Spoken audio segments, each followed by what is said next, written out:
Hey, it's Eden from A Moment of Zen, and we're going to go over the top 5 stones for anxiety. At least my top 5. My pick. My top 5. Now, before we get into the stones, I want to say something. Everybody experiences crystal energy differently, and if you've watched any of my videos about crystals, you'll know that I say that time and time again. The best way to find out how a crystal works for you is by experimenting with it and trying it for yourself. The next thing is, if you are in crisis, if you are not feeling well at all, please, please, please seek out professional help, a licensed medical professional. It is fine. These crystals are wonderful tools to help us heal and grow and live our best life, but sometimes we need more conventional care, and that's fine. It is what it is. Don't ever be ashamed of it. With that being said, let's jump into the crystals and see why I picked who I picked. Okay, let's start off with number 1 was black tourmaline. And I chose black tourmaline because if you read various crystal books, you'll see that sometimes in the descriptions they'll write certain ones are called feel better stones. And black tourmaline falls under that category. It is listed as a stone to help for anxiety, but the reason why I really like it is because it helps with victim mentality and fear issues.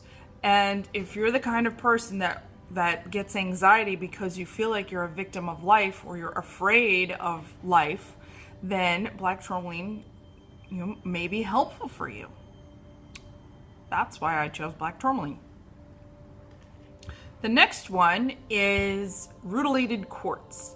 And I chose this one sheerly out of personal experience.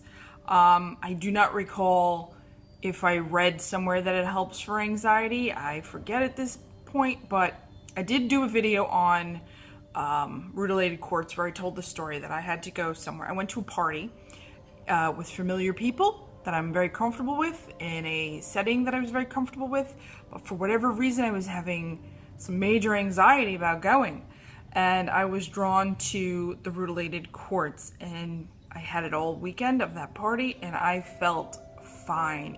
It worked beautifully for me.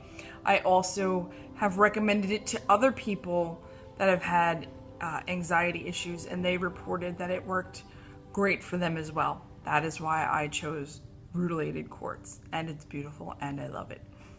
I love them all. The next one on the list is green Aventurine. Now this little baby, and I chose the heart shape to illustrate that it's a lovely heart chakra stone. You don't have to get it in a heart shape, doesn't matter what shape it's in. Green Aventurine is a wonderful heart healer. It is an anti-anxiety stone, but it does help to heal the emotions.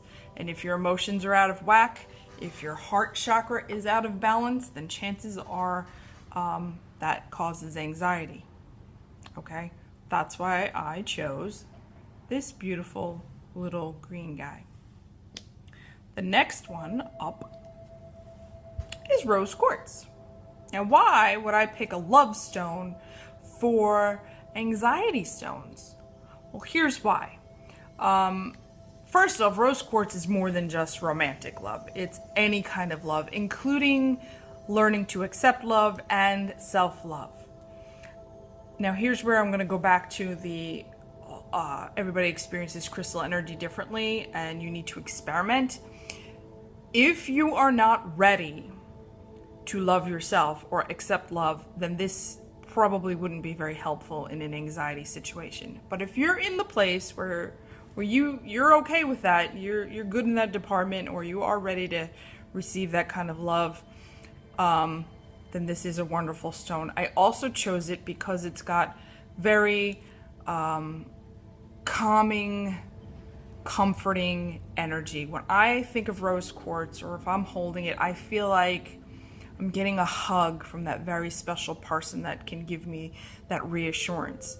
You know, whether it's like your mom or your dad or your partner or your best friend, you know who you can go to when you need somebody to tell you it's all going to be okay.